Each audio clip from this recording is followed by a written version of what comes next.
Good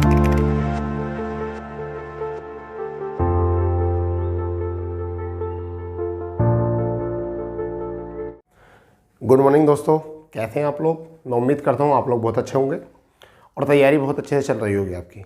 दोस्तों समय हो चुका है करंट अफेयर अपडेट का और मैं आपके सामने उपस्थित हूं करंट अफेयर अपडेट के साथ। आज हमारा पहला क्वेश्चन जो है करंट अफेयर का वह है, देखिए, जापान में गर्भपात गोली की मंजूरी यानी कि दे दी गई है। ठीक है, यानी कि पहली बात क्या है यहाँ पर कि जापान में जो है गर्भपात गोली की मंजूरी दी है, क्योंकि भारत में भी गर्भपात की जो है गर्भपात कराने की जो है मंजूरी है, परंतु जापान में जो थी गर्भपात कराने की मंजूरी नहीं थी। इसका कारण ये था कि जापान की जनसंख्या कम होने का कारण, ठीक है, जनसंख्या कम थी, वहाँ पर गर्भपात को मंजूरी नहीं थी। इस वजह से अब जो है विश्व में जनसंख्या विस्फोट को देखते हुए गर्भपात की वहाँ पर मंजूरी दे दी गई है जापान में। परंतु इसके साथ साथ महिलाओं के स्वास्थ्य को लेकर भी यहाँ वहाँ पर गर्भपात गोलियों की मंजूरी दे दी गई है। ठीक है, ये काम जो किया है समझ लीजिए, ये काम किसने किया है, जापान स्वास्थ्य मंत्रालय के एक पैनल ने, यानी कि किसने, एक पैनल ने देश की पहली गर्भपात गोली की मंजूरी दी है। ठीक है, यानी कि देश में भी पहली गर्भपात गोली की मंजूरी दी है। आगे और भी बहुत सारे प्रोडक्ट आ सकते हैं जो गर्भपात से निजात मिल जाए।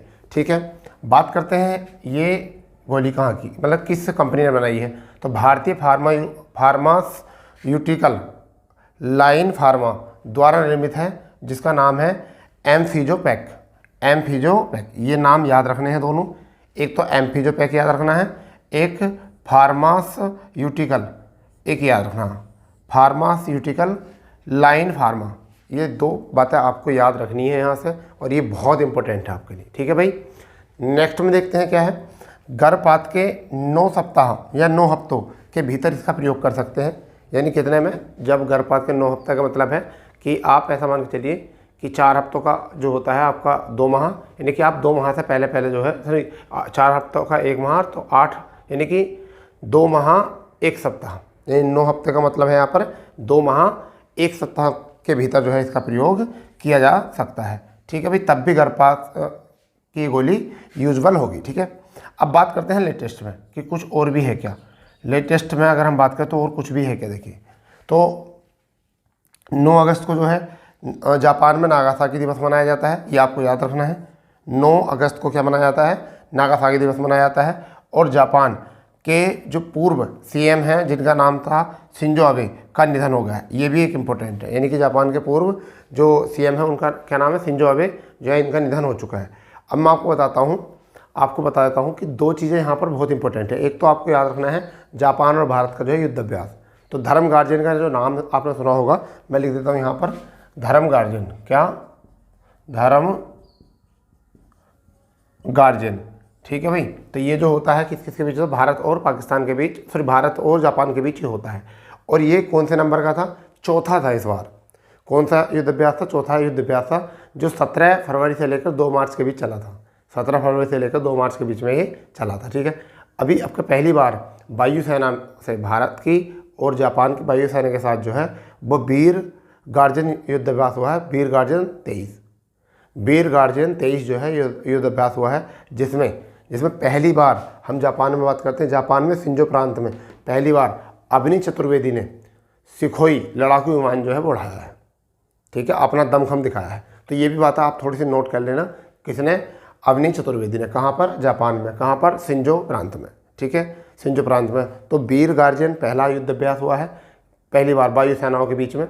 ठीक है, जबकि धर्म गार्जियन जो है चौथा युद्ध अभ्यास है जो थल सेना के बीच होता है। ठीक है, तो यहाँ से आपको याद रखना है। ठीक है भाई, दूसरे क्वेश्चन की तरफ चलते हैं। क्या है, जापान के पूर्व सीएम प्रकाश सिंह बादल, यानी कौन, प्रकाश सिंह बादल का निधन हो गया है। यानी क्या हो गया है, प्रकाश सिंह बादल का निधन हो गया है। और ये कौन थे, ये पंजाब के पूर्व सीएम थे। और इनका ऐसे क्वेश्चन बहुत आते हैं कि क्वेश्चन आएगा आपको कि पंजाब के हाल ही में पंजाब के पूर्व सीएम प्रकाश सिंह बादल का निधन हो गया है, वह किस दल से संबंधित थे। तो वो बच्चों को क्या होता है, सारी बात याद रखेंगे परंतु दल याद नहीं रखने के। तो मैं आपको बताता हूँ, शिरोमणि अकाली दल के वरिष्ठ नेता थे। इन क्या थे, शिरोमणि अकाली दल के जो थे ये वरिष्ठ नेता थे। और इम्पोर्टेंट अगर बात करें तो यह है सबसे युवा, जब ये युवा थे तो इनकी आयु 43 वर्ष थी, युवा। और सबसे उम्रदराज जब इनकी उम्र 84 वर्ष थी। तो यानी कि यह सबसे युवा भी और सबसे उम्रदराज भी सीएम के रूप में रहे हैं। यानी कि ये भी इम्पोर्टेंट बात है कि सबसे युवा भी रहे हैं और सबसे उम्रदराज भी रहे हैं। पहली बार इन्होंने शासनकाल थामा था वो 1970 में, और अंतिम बार जो करा था वो 2014 से किया था, 2014-17 बार। ठीक है, कार्यकाल ये है 1970 से 71 तक, 77 से 80 तक, 85 से 87 तक। ठीक है भाई, ये 3 कार्यकाल ऐसे हैं जिन्होंने अपना पूरा कार्यकाल नहीं किया। तो किसने? प्रकाश सिंह बादल ने अपने सीएम कार्यकाल में 3 कार्यकालों में अपना पूरा कार्यकाल नहीं किया। परंतु यहाँ पर देखिए क्या है, 97 से 2002 तक, यानी कि पूरे 5 साल पूरे हो गए, और यहाँ 17 यानी कि 717। ये भी एक इम्पोर्टेंट क्वेश्चन है कि प्रकाश सिंह बादल पंजाब के पहले नेता ऐसे बने जिन्होंने लगातार 10 साल तक सीएम पद पर काम किया। ठीक है, सीएम बनकर जो है काम किया, ये भी प्रकाश सिंह बादल रहे। ये भी एक इनकी उपलब्धि जो है आपके सामने आ चुकी है। वर्तमान में जो सीएम है वो भगवंत मान है, ये आपको याद होना चाहिए। और राज्यपाल जो है वो कौन है? राज्यपाल अगर हम देखें तो बनवारी लाल पुरोहित। राज्यपाल कौन है? बनवारी लाल पुरोहित। पुराना नाम पंजाब का जो है वो पंज अब है। ठीक है, क्या नाम था इसका पुराना नाम पंजाब का? पंज अब। ठीक है, यहाँ पर अगर पंजाब से जुड़े हुए एक आध 2 क्वेश्चन को देखें तो कृषि कानूनों के विरुद्ध या खिलाफ प्रस्ताव पारित किया था पंजाब ने। ठीक है जी, कृषि कानूनों के जो आर्टिकल 254 के 2, जो आर्टिकल 254 के 2 के अधीन, ठीक है, कृषि कानून लाए गए थे जिनके विरुद्ध हम विरोध कर रहे थे। तो इसके प्रस्ताव जो पारित किया वो किसने किया है? वो करा पंजाब ने। अगर हम दूसरी बात करें तो पंजाब के स्कूलों में पंजाबी भाषा अनिवार्य कर दी गई है। पंजाब के स्कूलों में पंजाबी भाषा को क्या कर दिया गया है? अनिवार्य कर दिया। इस तरीके से ये थे अभी के 2 क्वेश्चन। ठीक है, अब देखते हैं नेक्स्ट क्वेश्चन। नेक्स्ट क्वेश्चन है हमारा करंट अफेयर का तीसरा क्वेश्चन जो बना है वो क्या बना है? देखिए, ये क्वेश्चन इंपॉर्टेंट हो सकता है आपके लिए, वेरी वेरी इंपॉर्टेंट। इसे BBI कर लीजिए, BBI। ठीक है, क्योंकि वेरी वेरी इंपॉर्टेंट इस क्वेश्चन को कर लीजिए, एग्जाम में यहाँ से क्वेश्चन मिल सकता है। क्या है? मोहम्मद साबुद्दीन चुप्पू। क्या नाम है इनका? मोहम्मद साबुद्दीन चुप्पू। बांग्लादेश के कैसे बने हैं? 22वें राष्ट्रपति बने हैं। कौन से बने हैं भाई? 22वें राष्ट्रपति बने हैं। अब इनके बारे में थोड़ी जानकारी देख लेते हैं। क्या है जानकारी? यह है कि बांग्लादेश जो आज़ाद हुआ था, वो स्वतंत्र हुआ था, वो कब हुआ था? 1971 में। उसे कहते हैं मुक्ति युद्ध। ठीक है, क्या कहते हैं? मुक्ति युद्ध। तो इसमें क्या था? 1971 के मुक्ति युद्ध में जो है इनकी सक्रिय भूमिका रही थी। क्या रही थी? सक्रिय भूमिका रही थी। साबुद्दीन चुप्पू जो थे ये एक बार जेल भी रह चुके हैं, मतलब लंबे समय तक जेल रह चुके हैं। और वो घटना कब घटी थी? जब 1975 में शेख मुजीबुर रहमान की हत्या के बाद इनको जेल में डाल दिया गया था। उनकी हत्या के बाद में जेल, यानी शेख हसीना के पिताजी। कौन? शेख मुजीबुर रहमान। ये किसके पिताजी हैं? जो वर्तमान प्रधानमंत्री हैं। कौन? शेख हसीना, उनके पिताजी थे। उनकी मृत्यु 1975 में हुई थी। ठीक है, उनकी मृत्यु के बाद जो है इन्हें जेल में डाल दिया गया था। फिर बाद में अगर बात करते हैं कि 1982 में इन्हें न्यायिक सेवा, क्या है? 1982 में इन्हें न्यायिक सेवा में शामिल किया गया। ठीक है, और इस तरीके से इन्होंने प्रशासनिक जीवन को अच्छे तरीके से बिताते हुए अब जो है 22वें राष्ट्रपति के रूप में ये शामिल हो चुके हैं। अगर हम बात करते हैं बांग्लादेश की, तो बांग्लादेश में राजधानी ढाका है और PM जो है वो कौन है? शेख हसीना। अगर मुद्रा की बात करें तो टका है। क्या है? मुद्रा टका है। अगर बात करते हैं भारत बांग्लादेश का मैत्री पाइपलाइन हुई है करंट में। अगर हम एक आध क्वेश्चन याद करें तो भारत बांग्लादेश मैत्री पाइपलाइन चली है। और एक इम्पोर्टेंट क्वेश्चन और है, क्या है? रसद जलमार्ग और संचार का भारत का पहला स्कूल बना है। कौन सा स्कूल? रसद जलमार्ग और संचार का भारत का पहला स्कूल बना है, रसद। अब मैं यहाँ से आपको कुछ एक दो क्वेश्चन आपको बता देता हूँ वो क्या है। देखिए, यह आपने लिख भी लिया होगा, इसको नोट भी कर लिया होगा। मैं यहाँ से कुछ एक दो बात आपको लिख देता हूँ, और बहुत इंपॉर्टेंट बात है वो जो आपको लिखनी पड़ेगी। ऐसे युद्ध अभ्यास तो बहुत होते हैं, परंतु देखिए अगर हम बात करें पहले की, क्या है? संप्रीति तो किस किस के बीच होता? India versus Bangladesh. ठीक है जी, इंडिया वर्सेस बांग्लादेश। एक अगर आप याद करें तो है खंजर। कौन सा है? खंजर। ये इंडिया वर्सेस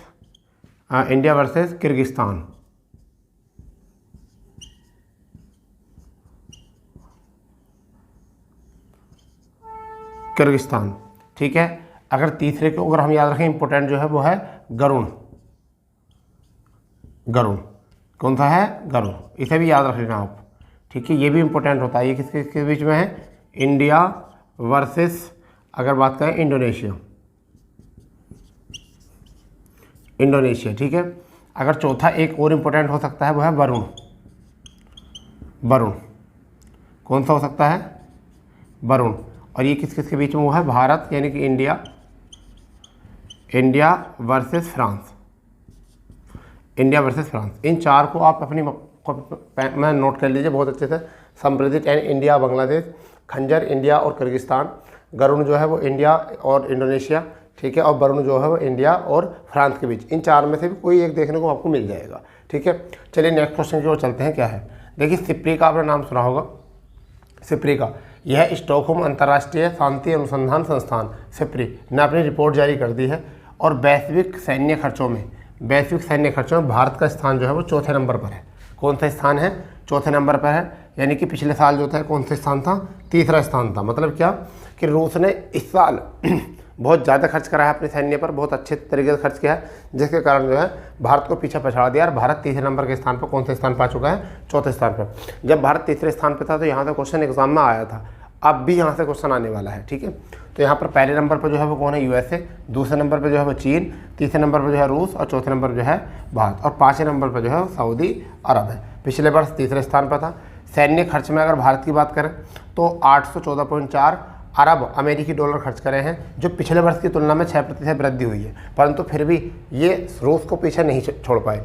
ये तो हो गया यहाँ से खर्च, यानी यहाँ से खर्च हो गया हमारा इसका, ठीक है भाई। अब बात करते हैं, एक बार नजर मार लेते हैं किसने रिपोर्ट दी है? सिप्री ने दी है रिपोर्ट। कौन से स्थान पर? चौथे पर। पहले पर कौन है? यूएसए, ठीक है। रूस ने भारत को पीछे पछाड़ दिया है इस बार, ठीक है। अगर बात करें तो 3 सेना है। एक तो हमारी थल सेना है, उसका दिवस होता है 15 जनवरी को, याद रखना। वायुसेना है, उसका दिवस होता है 8 अक्टूबर को, ठीक है। नौसेना है, उसका दिवस होता है 4 दिसंबर को। अगर बात करें मनोज पांडे जो हैं यहाँ थल सेना के प्रमुख हैं, BR चौधरी जो हैं वायुसेना के, और करमबीर सिंह जो हैं वो नौसेना के। एक बात करें CDS एक पद था, कौन सा पद था? CDS। तो CDS पद पर जो बने हैं वो कौन बने हैं? अनिल चौहान। कौन बने हैं? अनिल चौहान, जो ये तीनों सेनाओं का अध्यक्ष होता है। तीनों सेनाओं का अध्यक्ष होता है। जबकि तीनों सेनाओं का प्रमुख जो होता है वो कौन होता है? राष्ट्रपति होता है। परंतु अब जो है तीनों सेना का अध्यक्ष किसने बना दिया है? अनिल चौहान को। किसके बाद? बिपिन रावत के बाद, ठीक है। CDS में नियुक्त होने वाले पहले सेना प्रमुख जो थे वो कौन थे? बिपिन रावत थे, ठीक है जी। तो ये आपके क्वेश्चन हैं, 4 क्वेश्चन अब तक हो चुके हैं। नेक्स्ट क्वेश्चन नेक्स्ट देखते हैं। बेल्जियम कंपनी कहाँ की कंपनी है? बेल्जियम कंपनी है। बेल्जियम कंपनी अयोध्या में अपना बायोडीजल परियोजना की शुरुआत करने जा रहा है। क्या करने के लिए जा रहा है? बेल्जियम कंपनी वीटो, जिसका नाम क्या है? वीटो। नाम याद रखना, वीटो जो है वो बेल्जियम कंपनी है और अयोध्या में बायोडीजल परियोजना शुरू करने वाला है। अगर हम इस उद्देश्य की बात बताएं तो उद्देश्य क्या है? कचरे से बायोडीजल बनाना, ठीक है। कचरे से बायोडीजल बनाना, और 1 टन कचरे का यूज़ करेगा। शुरू में कितना करेगा? 1 टन कचरे का यूज़ करेगा। अगर हम थोड़ी सी बात करके चलें तो 2022 में, जनवरी 2022 में राम मंदिर के खुलने से कचरे में अधिक वृद्धि दी गई है। राम मंदिर के खुलने से जो है वहाँ पर बहुत ज़्यादा तीर्थयात्री जो आए हैं, अनुयायी वहाँ पर आए हैं, जिससे कि क्या हुआ कि बहुत सारे कचरे का जो है वहाँ पर भंडार हो गया, जिसको देखते हुए इसको बायोडीजल बनाने के लिए प्रोत्साहित किया गया है भारत सरकार के द्वारा, ठीक है। अगर हम बात करें, श्री राम जन्मभूमि तीर्थ क्षेत्र ट्रस्ट ने ये जानकारी दी है। ये जानकारी जो है किसने दी है? श्री राम जन्मभूमि तीर्थ क्षेत्र ट्रस्ट, जिसने राम मंदिर का निर्माण किया था। जब आप बात करते हैं राम मंदिर के निर्माण का, तो इसका फैसला दिया था सुप्रीम कोर्ट ने 9 नवंबर 2019 को। कब दिया था?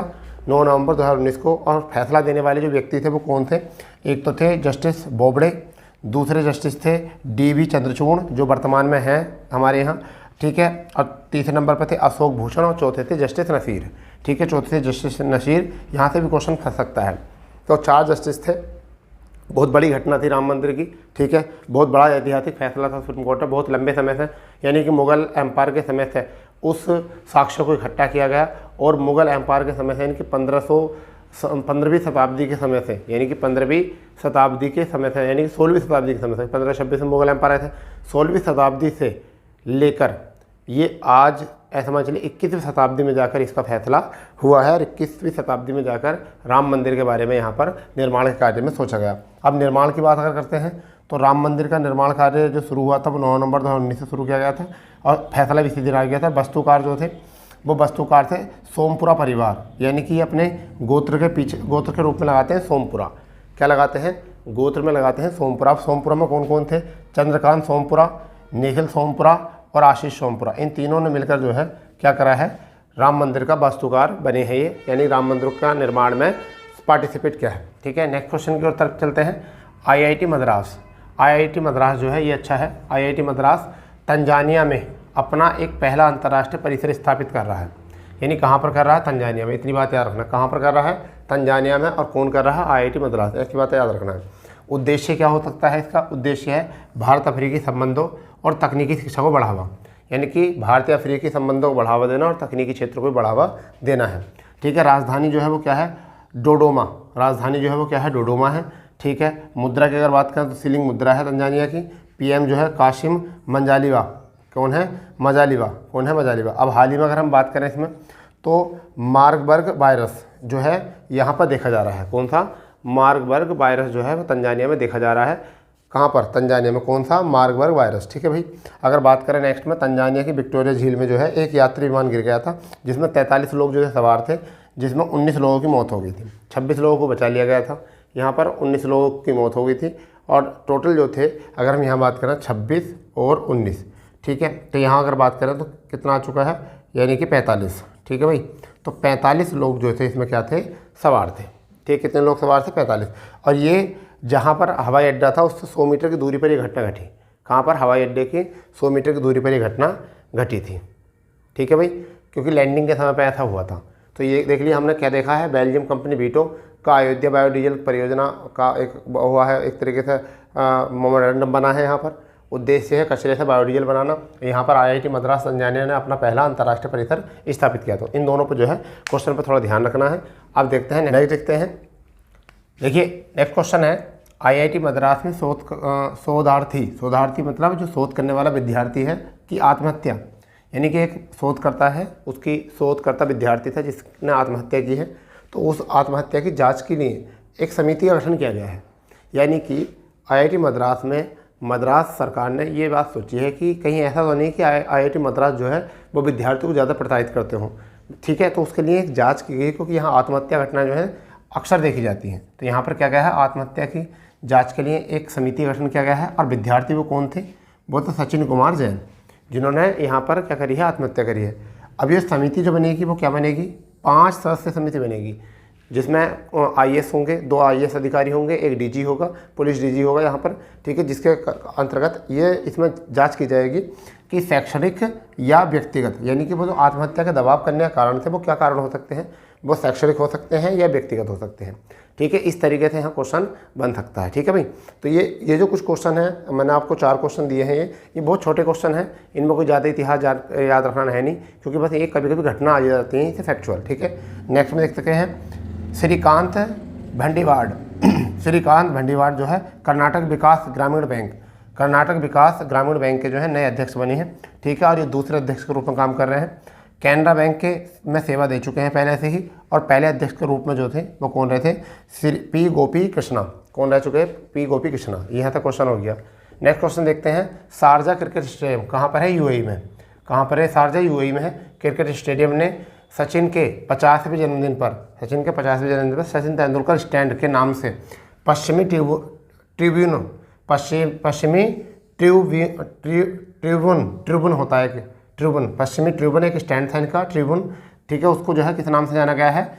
उसे जाना गया सचिन तेंदुलकर स्टैंड के नाम से जाना गया है। क्यों? क्योंकि उन्होंने 1998 में ऑस्ट्रेलिया के खिलाफ लगातार 2 शतक बनाए थे। कितने शतक बनाए थे? लगातार 2 शतक बनाए थे, जिसके कारण जो है उन्हें डेजर्ट स्टॉर्म के नाम से जाना गया था। किसके नाम से? डेजर्ट स्टॉर्म के। ठीक है, डेजर्ट स्टॉर्म के नाम से जाना गया था, ये भी याद कर लेना। ठीक है, नेक्स्ट क्वेश्चन क्या है? अंतर्राष्ट्रीय चेरनोबिल आपदा स्मरण, ठीक है, दिवस जो मनाया जाता है 26 अप्रैल को मनाया जाता है। अंतर्राष्ट्रीय चेरनोबिल आपदा स्मरण 26 अप्रैल को मनाया जाता है। और ये 26 अप्रैल 1986 को सोवियत संघ के चेरनोबिल पर परमाणु ऊर्जा संयंत्र में एक रासायनिक धमाका हुआ था। क्या हुआ था? रासायनिक धमाका हुआ था, जिसकी याद में जो है मनाया था। इससे यूरोपीय देशों की अगर हम बात करें, इसमें अगर यूरोपीय देश की बात करें तो 84 लाख लोग जो थे इसके प्रभाव में आए थे।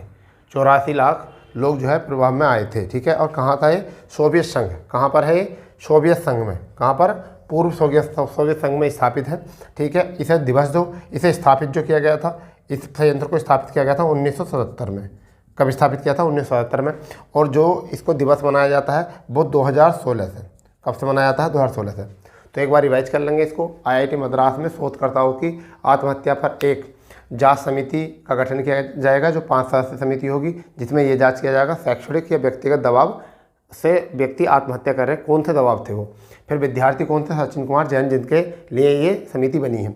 श्रीकांत भंडीवाड़ कर्नाटक विकास ग्रामीण बैंक के नए अध्यक्ष बने हैं, जो कैनरा बैंक में सेवा दे चुके हैं। पहले अध्यक्ष जो रह चुके हैं वो कौन है? पी गोपी कृष्णन, जिन्हें अब कैनरा बैंक में स्थानांतरित कर दिया गया है। ठीक है। अब शारजा क्रिकेट स्टेडियम ने सचिन तेंदुलकर के 50वें जन्मदिन पर एक सचिन तेंदुलकर स्टैंड बनाया है। 1998 में इन्होंने लगातार 2 शतक बनाए थे ऑस्ट्रेलिया के खिलाफ, और इन्हें डेजर्ट स्टॉर्म का नाम दिया गया था। और शारजा कहाँ पर है? यूएई में। ठीक है। अंतर्राष्ट्रीय चेरनोबिल 1977 में स्थापित था। आपदा स्मरण दिवस 26 अप्रैल को मनाया जाता है।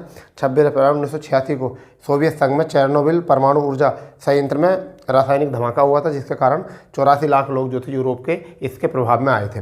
इसकी स्थापना 1977 में की गई थी, जबकि दिवस के रूप में 2016 से मनाया जाता है। तो दोस्तों आज के लिए करंट अफेयर यही था, जिसमें हमें ऐसा लगा कि ये 10 क्वेश्चन थे जो कि करंट अफेयर अपडेट के लिए बहुत ज़्यादा इंपॉर्टेंट हो सकते हैं। सभी परीक्षा के लिए आप 10 क्वेश्चन, आप टॉप 10 क्वेश्चन अपने माइंड में रखा करो, जिससे कि आपको उन्हीं पर तैयारी करनी है, उन्हीं को देखना है। उससे ज़्यादा अगर करोगे तो जो इंपॉर्टेंट है वो भी भूल जाओगे। ठीक है। तो दोस्तों चलो मिलते हैं नए करंट अफेयर के साथ या नई क्लास के साथ। जय हिंद, जय भारत।